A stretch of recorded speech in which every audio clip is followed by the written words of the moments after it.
Welcome to First Take. I'm Stephen K. Smith, joined with my partner, Reezy Reason, and we got a great show for you today, live in New York City. Yes, sir. Can't wait for it to get started. We're going to be talking about a lot today. NFL, college football, WNBA, the NBA, college basketball. We'll be talking it all. But first, let's talk about one of the surprise teams in the NFL. The Indianapolis Colts sitting at 3-1, heading into Week 5, going up against the Denver Broncos. In the 2021 NFL Draft, the Indianapolis Colts shocked the NFL universe where they took Deontay Lyons, a kick returner, with the 15th overall pick. And that pick was criticized and maligned by a lot of analysts and fans, including the Colts fans. But Lyons has made an impact from day one, ever since he stepped foot on the football field, giving the offense short fields time after time again. They're 3-1 right now and they're favored against the Broncos. So my question for you, Stephen K., are the Colts playoff tenders or are they frauds? The Indianapolis Colts are absolute frauds. When's the last time we had an NFL team led by a kick returner? Devin Hester over 100 years ago? Reezy, you should be ashamed to even asking me this question. Are you serious? They don't even have a quarterback. Well, it's funny that you say Devin Hester because one of this guy's pre-draft comps coming out was Devin Hester, so that might go against your theory right there, Stephen K. But if you think about it, they have an elite defense. Their offense is at best, but they have a great running back. But Deontay Lyons flips the field consistently for them. I can definitely see this team getting deep into the playoffs with their special teams and their defense. A kick returner is not going to win you a Super Bowl. They play against the lowly Denver Broncos this weekend. Am I really supposed to be impressed if they win and go 4-1?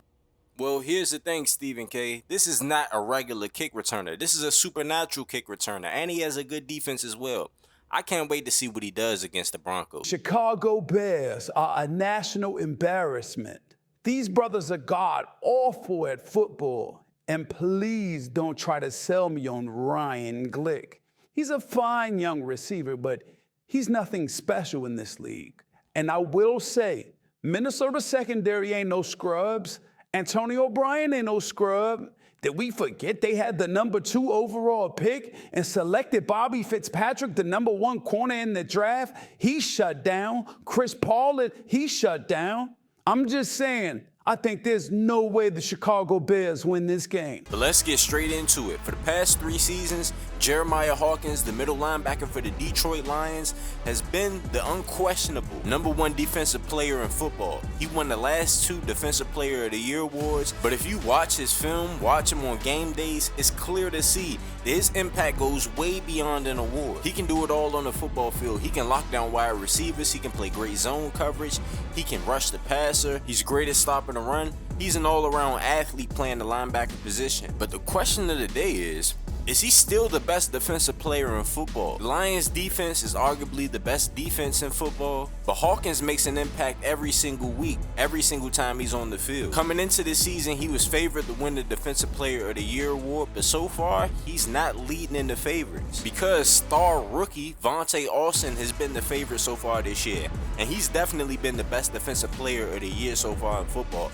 8.5 sacks already through 4 weeks of the season. He's a defensive tackle, extremely skilled, physical presence. This guy can do it all. He was the number 1 overall pick in the draft for a reason. He's 6'5", 275 pounds, and he makes offensive linemen's life hell every single Sunday. So Stephen K., my question to you, who's the better defensive player? Vontae Austin or Jeremiah Hawkins? And I know they play 2 different positions, but the impact is similar on a week-to-week, game-to-game basis. Now, Reezy, I know this might be blasphemous, but I'm going with Vontae Austin, simply because of the fact that he is more dominant, in my opinion, and on top of that, Jeremiah Hawkins didn't look like this as a rookie. Like, let's be honest, we all thought Jeremiah Hawkins was a bust, but he got some good coaching. Detroit started doing their thing, and now he's the best defensive player in the league. But for my money, I got Vontae Austin. Don't care if he's a rookie. Yeah, I'm not going to lie, Stephen K., you kind of wild for that, my boy. Now, I know Vontae Austin's doing an amazing job so far this year, but Jeremiah Hawkins has 2 Defensive Player of the Year awards. This guy gets sacks and interceptions. He's led the league in sacks and interceptions in the same season, like twice. Come on now. I'm joined alongside the man, the myth, the legend, Stephen K. Smith. And the first thing we have to talk about is the big game tonight. The WNBA champs, the defending champs, the Washington Mystics, are playing up against the Atlanta Dream in the first round of the WNBA playoffs. When you talk about the Washington Mystics, you have to talk about their star player, Tori Jones, arguably the best WNBA player for the past couple of seasons. Last season, the 30-20 season, she won the WNBA MVP, and on top of that, led the Washington Mystics to the WNBA Finals, where they won against the Phoenix Mercury. So since the WNBA playoffs are racking up and coming together, the big question of the day is, will the Washington Mystics repeat as WNBA champs? I'm going to have to say no, and here's why. Last season, the Washington Mystics were a great basketball team. They had great players, but they were also a good team.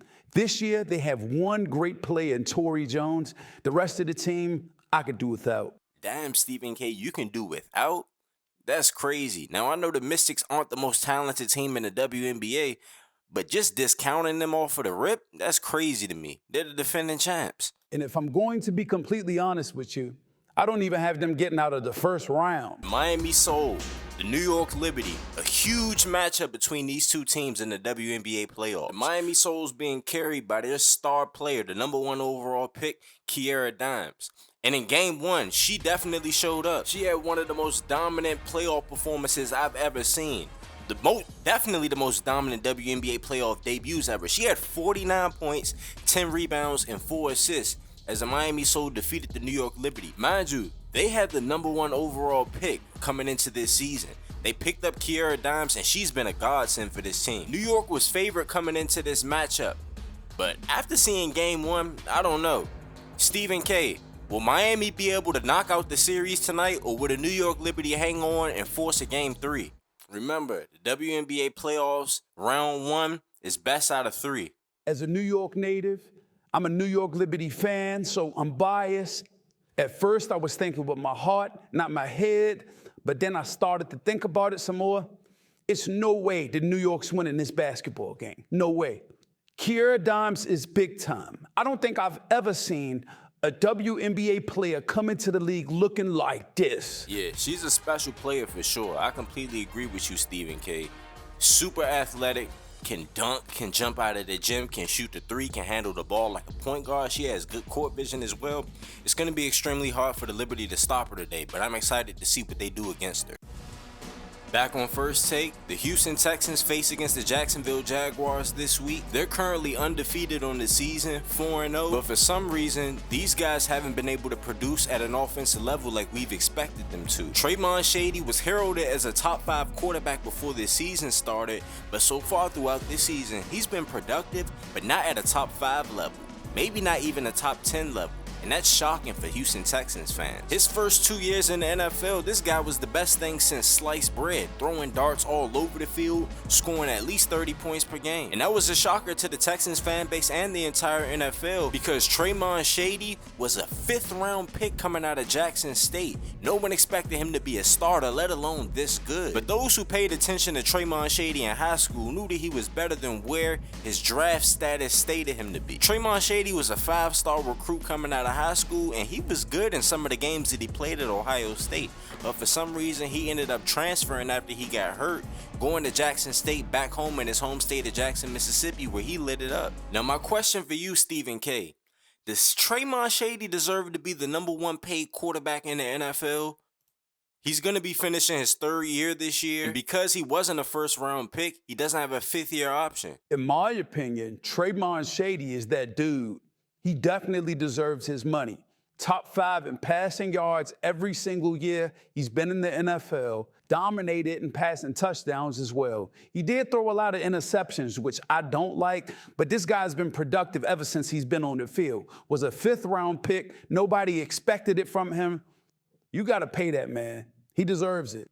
Trayvon Shady is a bad brother on the football field. Now, we're going to be joined by one of his old coaches, someone who coached him at Ohio State. Hey, Coach, thanks for joining us. First question I have for you. What was Traymon Shady like while he was at Ohio State, before he got to play at Jackson State and really evolve into the elite quarterback he is nowadays? He was always a talented guy. I just didn't like his attitude, if I'm being completely honest with you. Always thought he was a phenomenal talent, big arm, very accurate down the field, can make all the requisite throws. Wasn't as mobile as we liked him to be. That was another thing that we didn't like about him at Ohio State. Really couldn't run for 60-yard touchdowns like we wanted to. But yeah, he was a very entitled kid. Got along with his teammates, though, but he was a very entitled kid while he was in Columbus. So I don't know if that's changed from now, but yeah, that was pretty much my assessment of him.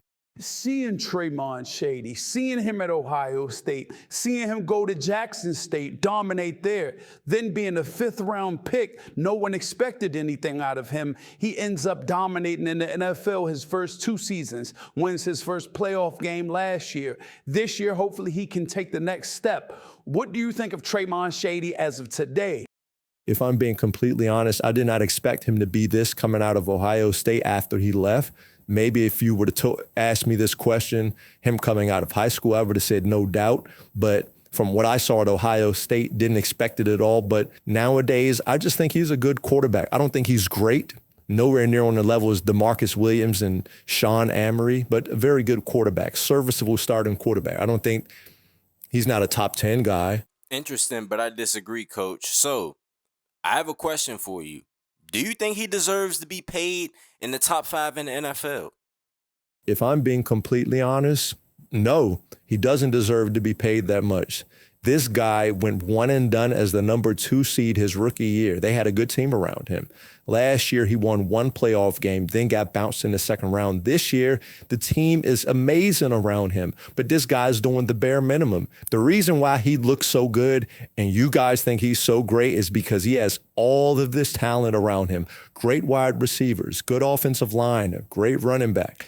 This guy has it all and he can't deliver. Damn, Coach. I think you're clearly being biased right here. I think he'll definitely prove you wrong, especially this week against the Jacksonville Jaguars, a team that has an elite secondary. He'll prove that he deserves his money. You can be a character in the Reason Sports Network universe. We make content for high school, college, and the pros. You can submit a form. The link will be in the description. However, if you sign up with Patreon, you'll have a lot more customization and control over your character. The link will be in the description. You can also view your player's season and career stats online. The link will be in the description. I also added a social media feature for the universe to be more immersive. The link to that video will also be in the description. If you don't have Patreon, but you still want to be featured on the channel more, then make sure you're active in the comment section.